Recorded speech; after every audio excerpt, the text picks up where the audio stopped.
নম্বর বাড়ছে, পাশের হারও বাড়ছে, কিন্তু শিক্ষার্থীরা কি সত্যি শিখছে? নতুন এক মূল্যায়ন প্রতিবেদনে উঠে এসেছে উদ্বেগজনক চিত্র। মাধ্যমিক স্তরের অধিকাংশ শিক্ষার্থী বাংলা, ইংরেজি ও গণিতের মতো মৌলিক বিষয়েও বিশ্লেষণী চিন্তা আর সমস্যা সমাধানের দক্ষতায় পিছিয়ে পড়ছে।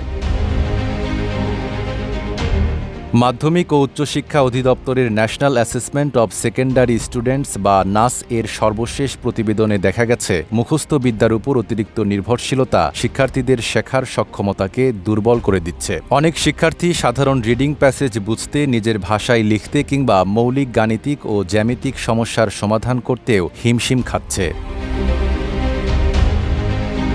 প্রতিবেদনে বলা হয়েছে, ফ্রি হ্যান্ড রাইটিং বা নিজস্বভাবে লেখার ক্ষেত্রে প্রায় ৯৫% শিক্ষার্থী শীর্ষ দক্ষতার স্তরে পৌঁছাতে পারেনি। RICL TMX, যুগের পর যুগ স্থাপনা থাকে মজবুত। গ্রামীণ অঞ্চলের শিক্ষার্থীরা ইংরেজিতে সবচেয়ে বেশি পিছিয়ে, বিশেষ করে রংপুর ও ময়মনসিংহ বিভাগের শিক্ষার্থীদের ফলাফল তুলনামূলক দুর্বল।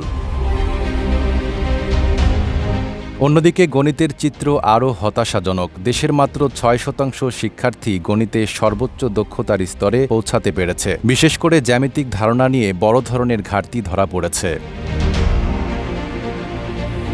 প্রতিবেদন বলছে, ২০১৯ সালের তুলনায় ২০২৩ সালের অষ্টম ও দশম শ্রেণীর শিক্ষার্থীদের বাংলা, ইংরেজি ও গণিত ৩টি বিষয়ে পারফরমেন্স কমেছে। সবচেয়ে বেশি অবনতি হয়েছে বাংলা ও গণিতে। একই সঙ্গে দেশের বিভিন্ন অঞ্চলের মধ্যেও রয়েছে বড় বৈষম্য। বাংলা ও গণিতে এগিয়ে খুলনা, ময়মনসিংহ ও রাজশাহী বিভাগ, ইংরেজিতে শীর্ষে চট্টগ্রাম, আর প্রায় সব বিষয়ে সবচেয়ে পিছিয়ে রয়েছে সিলেট বিভাগ।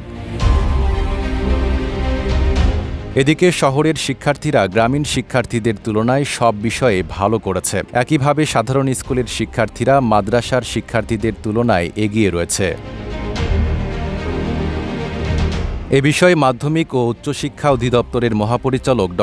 খান মঈনুদ্দিন আল মাহমুদ সোহেল বলেছেন, শুধু পাশের হার নয়, শিক্ষার্থীরা বাস্তবে কতটা শিখছে সেটাই এখন সবচেয়ে গুরুত্বপূর্ণ। তাই শিক্ষক প্রশিক্ষণ, দক্ষতা ভিত্তিক পাঠদান এবং দুর্বল শিক্ষার্থীদের জন্য বিশেষ সহায়তার উপর গুরুত্ব দেওয়ার কথা জানিয়েছে Maushi. Desk report, Dhaka post.